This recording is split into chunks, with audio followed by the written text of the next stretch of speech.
Welcome to My Socially Speaking.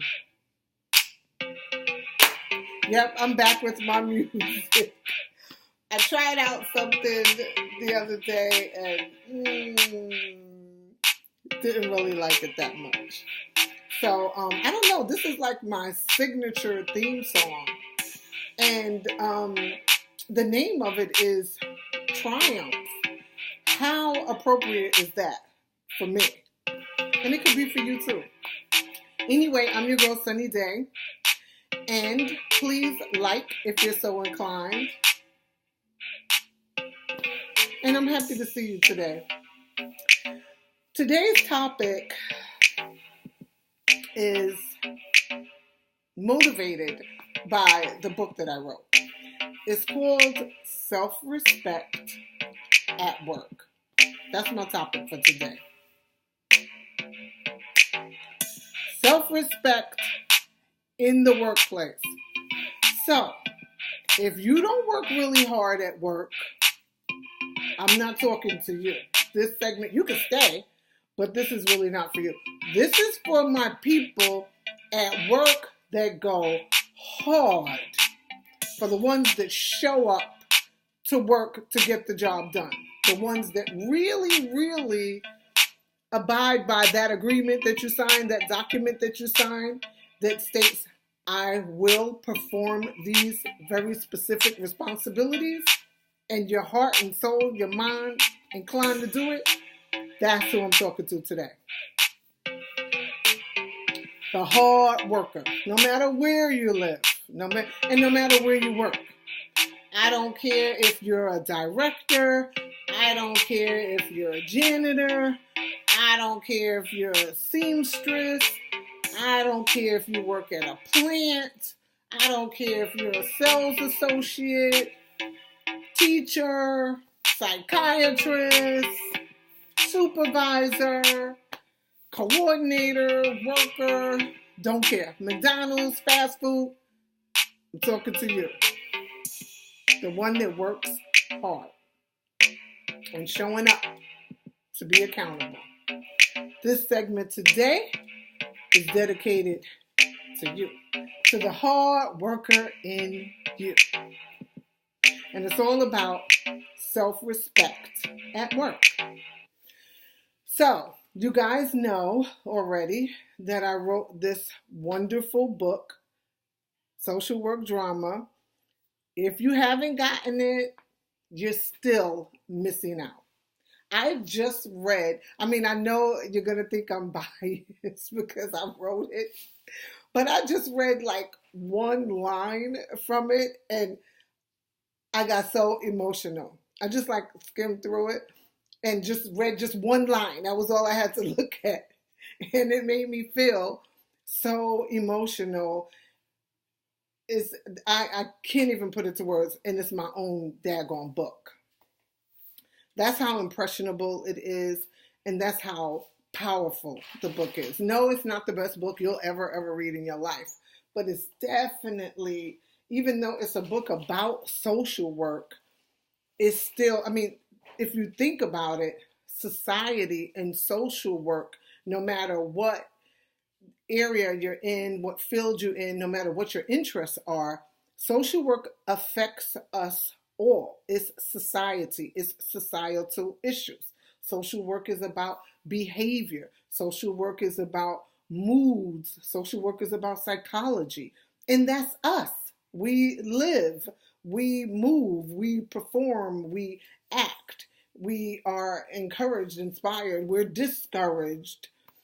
We're disgruntled, we're disenchanted, we're many things. So it all comes into play with society because we need each other, we talk to each other, we don't need each other, we piss each other off, we interact and we do things intentionally, we do so many things unintentionally.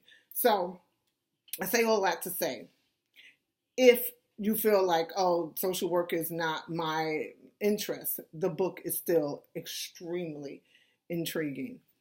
So I'm talking to the hardworking people today, and the segment is called it's really directly, it's specific to the person that's hardworking, because it's very serious in regard to people who show up to work and to work hard, as opposed to the people that show up to work to get over and to play and to, even though people are adults, they still do show up to work just to play around and to bull crap or to hustle or to get over. So I'm talking to the hard worker today, and the title is Self-Respect at Work. And why is that title, you ask? It's because I've witnessed for many, many years and experienced firsthand for too many years disrespect at work. So I just want to remind those hard-working people, those committed people, those people that are passionate about their careers, to maintain your respect. Or even if you're not, if you're doing a certain job just to be doing a job, just to get to the next job, or working your way through school, or working part-time till you get to your full-time job, or just doing something until you open your own business, I'm talking to you too. Because if you are a person that shows up to get the job done and you agree to do it and you're going to stand by that, that's what I'm talking to. Not the aloof, like I said, hustle, get over person.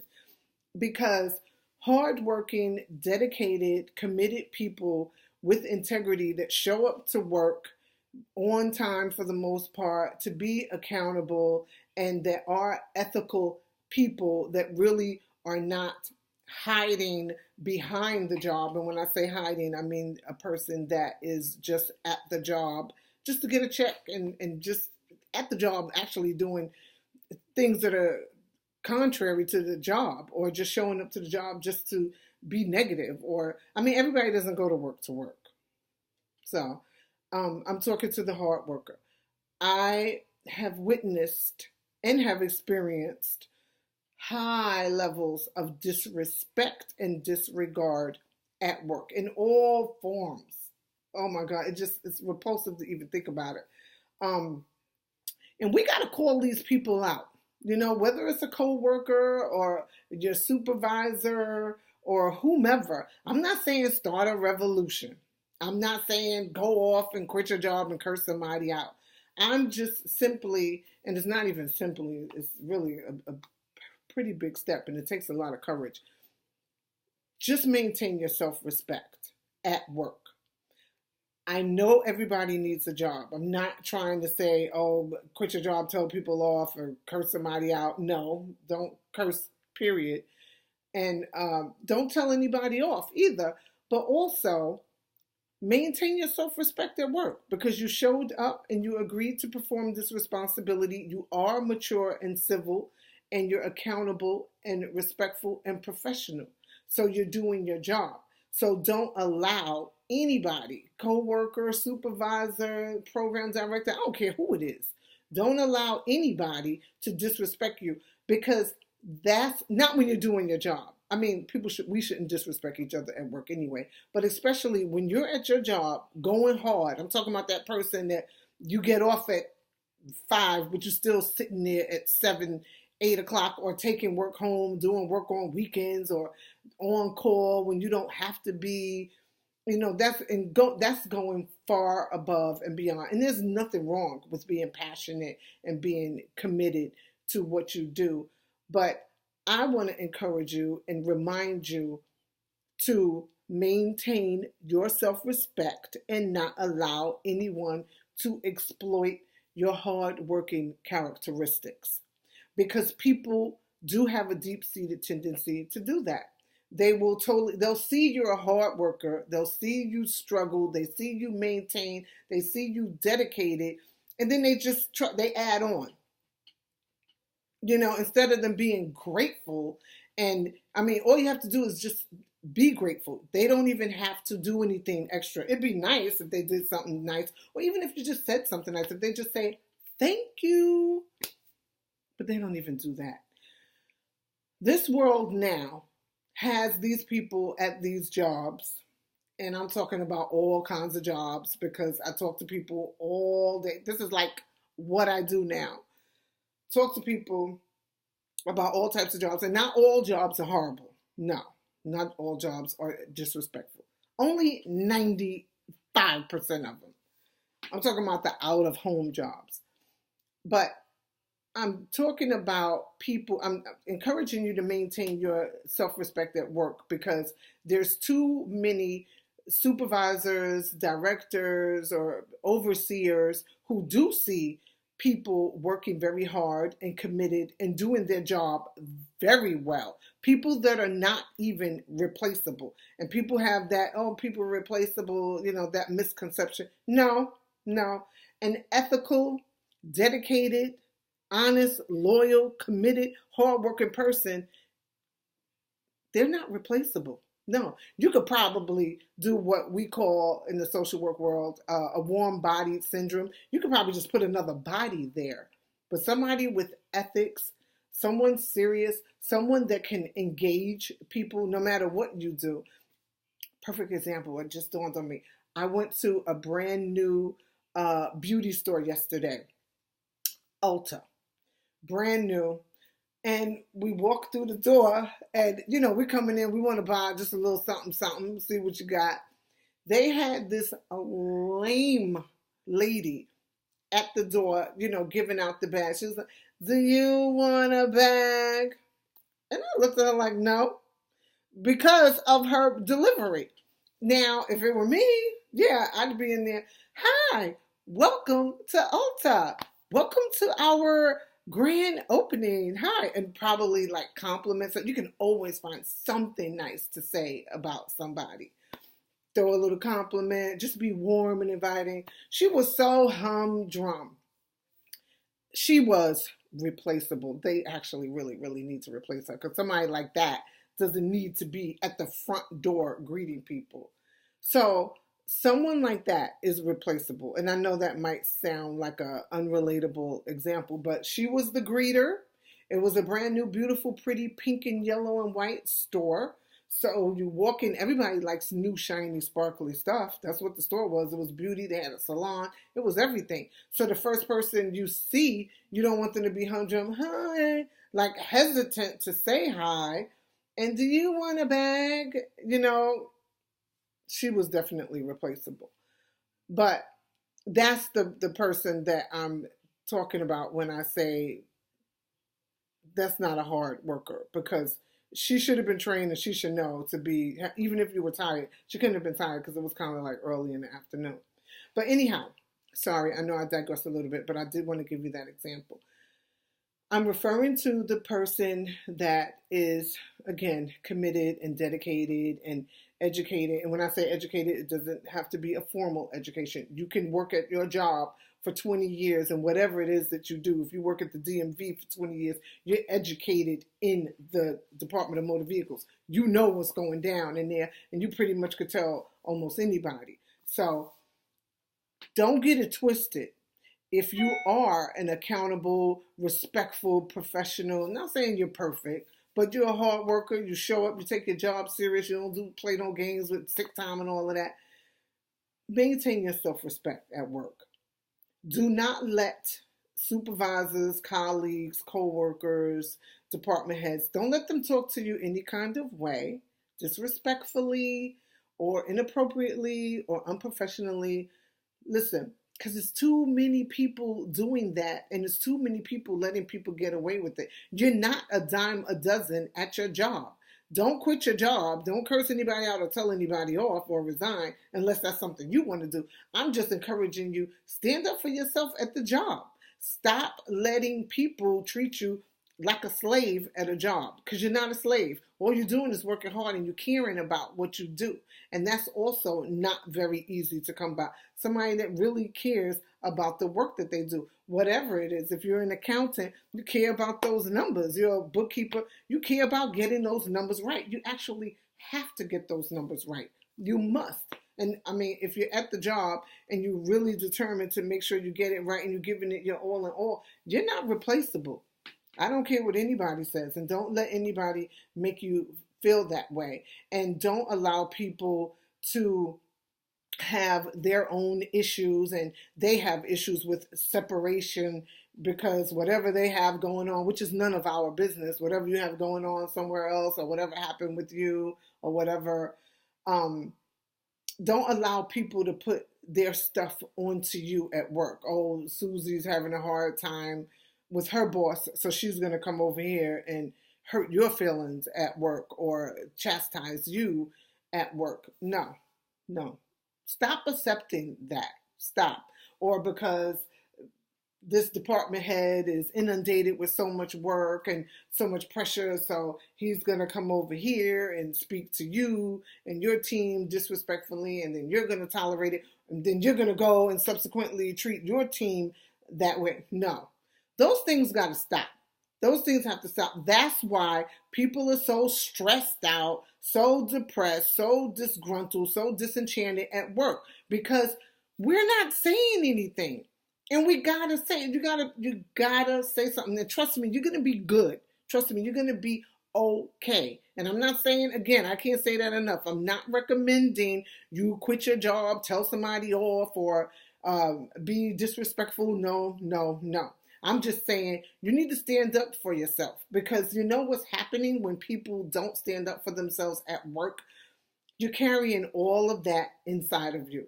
Much of the time, you're imploding. The more disrespect you tolerate, you take in, the more you're imploding. Eventually, somehow, some way, you will explode. It's nothing you can do about it. You can't stop it. You can't, because of every day you're taking in, you're consuming disgust and hurt and stress and pain at this work, and you can't express it. You can't escape it. Most of the time, the people that even experience those types of symptoms are people who even stay late. So you're staying late. Then by the time you get home, if you're one of those people with a 2-hour commute, some people even have 3-hour commutes. So you're driving all the way home with those feelings. You finally get home. You can't hardly even go to sleep because it's time to go to sleep as soon as you get home. Disgust, can't hardly sleep because you're getting up like, what, 5 or 6 hours later just to take that drive and do it all over again. That's not living. You spend a lot of your life at work. And for the long commuters, it's even longer and it's even more.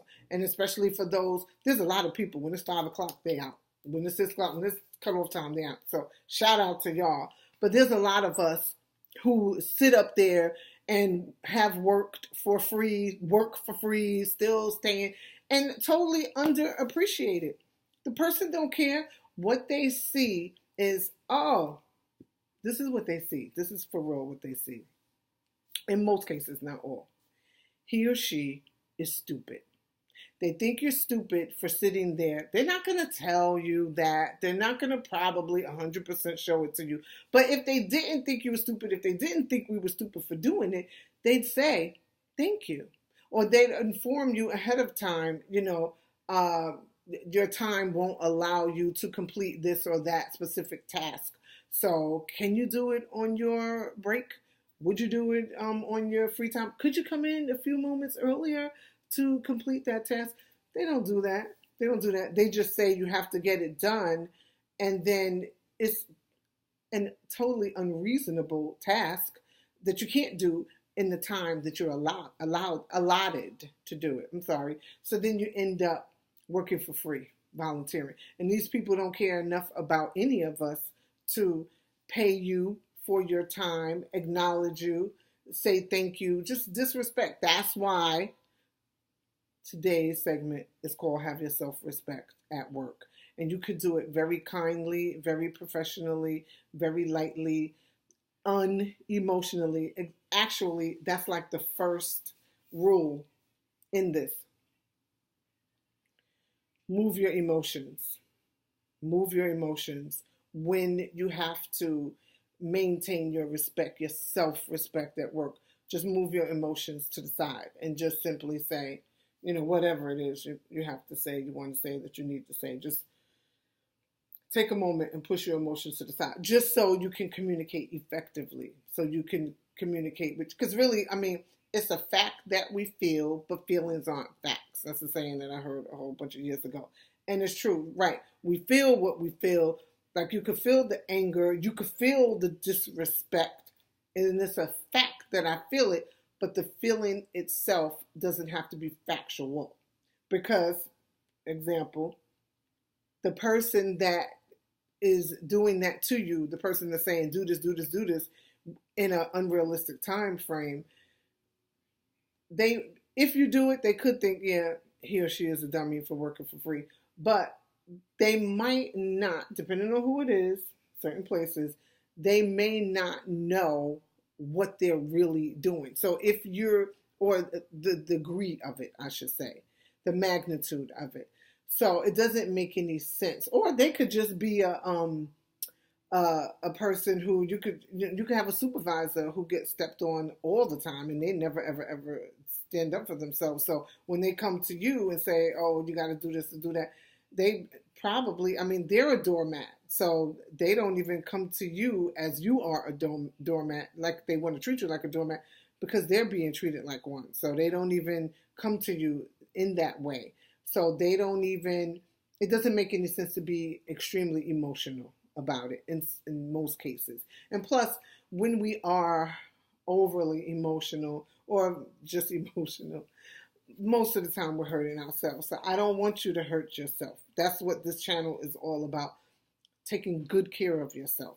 I just know for a fact, across the whole entire world, people need to maintain their self-respect at work and stop letting others, whoever it is, stop letting others, and I'm not talking about your clients or your customers or your consumers or your patients, not them, coworkers, colleagues, other staff. Stop letting them disrespect you, especially like the people that you receive a directive from, and even a coworker. Shoot, sometimes you got coworkers that be trying to boss you around. Definitely don't take no crap from them. Maintain your self-respect. And even if you don't do it with words, do it with your mannerisms, do it with your work behavior, do it with your presentation, do it with your grooming and your hygiene, do it with your delivery. Always make sure, to the best of your ability, that you're coming from a good place. Always try to get your sleep and be respectful at work, and good morning, good night, good afternoon. Approach people with kindness and with respect. And it should be reciprocated. Should be. Keyword here being should, but it's not. But listen, if you don't see that example, somebody told me a long time ago, be that example. And somebody also told me, always do the right thing, and sometimes you get tired of being the one always doing the right thing, especially when you do have people that feel like, you're the one that's the do-gooder, so you're the one that they think they could step over. And it's like, as soon as you say something, they're like, they get all mad at you. But, you shouldn't have said those 3 or 4 horrible things to me. What did you, thought I was never going to say anything? And in some cases, some people never, ever, ever do. Hence the topic, self-respect at work. So be respectful, of course, and maintain your self-respect. Speak up for yourself. Whatever business you're in, if it's time for your break, let them know, I need my break. Somebody told me recently they had to stay at work and their manager didn't even say anything to them about them staying at work. They just had them still staying there. And they couldn't even, like, they were shunned on, looked down on, which this is the case many times too, shunned on and looked down upon for even asking, can I go home? When will I go home? And then when he finally got off and went home, they didn't even say thank you. Like, that's a disgrace. And that pisses me off. And it should piss all of us off. It's not right. It's beyond unkind. That's not even kindness. That's just so disrespectful and so unprofessional too. You have an employee and you need them to stay. You ask them, listen, Susie, can you stay? Or if it's a situation where you don't ask, you inform that person before you hire them. Listen, when we get really, really, really, really busy, you must stay. Can you do that? Do you have a problem with that? And at times you won't even be asked. Or how about you won't be asked? You let your prospective employee know what they're going to be expecting, or any repercussions that you get behind that. That's on you, supervisor and manager, because you should have informed the person, and stop letting people treat you at work like you can't do anything else. There's always something else that God will have for you. Forever, always, He will have for you. If you're being treated poorly at a place of business and you're going up there showing up and giving it your all and all, don't let anybody make you think or feel like that's your only opportunity. And, because why this, one of the many reasons why this is so important, because it's affecting people and their mental wellness. Your mental wellness, your psychological wellness, and your emotional wellness, and your physical wellness. If you're constantly involved in anything that's so upsetting emotionally, physically, psychologically, every day, it's going to affect you medically. Eventually. It will. It will. And I mean, the only way out of it is through the grace of God. I promise you. I see it all the time. I've been seeing it for years and years and years.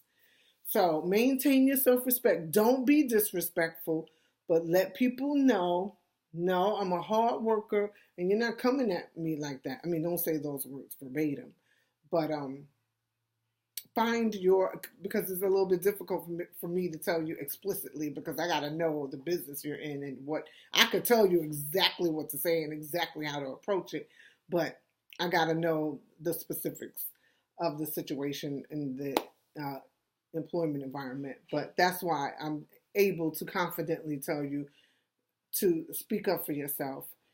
You're not replaceable. If you're hardworking, dedicated, and you're professional, and you're ethical, and you got integrity, you're not replaceable at all, by far. Certain places, people hire family members. You don't even have to be competent. Like, they hire, different cities, different states, I notice, different areas have this nepotism. Certain places like New York City don't really do it that much, but places like the South definitely hire friends. It doesn't matter if you're competent or not. You're my friend, you're my auntie, so come on in. And then auntie's at the job, and she doesn't give a damn about the job. So that's pretty horrible, because then you got those hardworking, committed, professional, educated people that, kind of push to the side because auntie's there, and, her nephew is the hiring manager, whatever. But if you're a hard worker, again, please remember you're not a dime a dozen. Not at all. Not by far. And I salute you, too, for all the hard workers out there who go to work and show up and perform the job, even if it's a stepping stone, or if it's where you're going to stay for the rest of your life. If you're hardworking and you agree and you abide by all those conditions that you sign that paper on the dotted line with the Human Resource Department, you are committed to do that, I salute you, and I stand with you on that. But as I stand with you on that, I also stand with you in keeping and maintaining your self-respect in the work environment. Don't let people treat you bad. Okay? So hopefully that was helpful. And as always, we got each other's hearts in our hands, and we need to treat each other accordingly. Please treat each other good. I'm begging you to treat each other good. Please, we treat each other poorly enough. Please don't forget, we got each other's hearts and each other's hands. It's not going to hurt us to treat each other good. It's actually going to help us. All right? See you next time. Listen, have a super blessed week. Super duper blessed.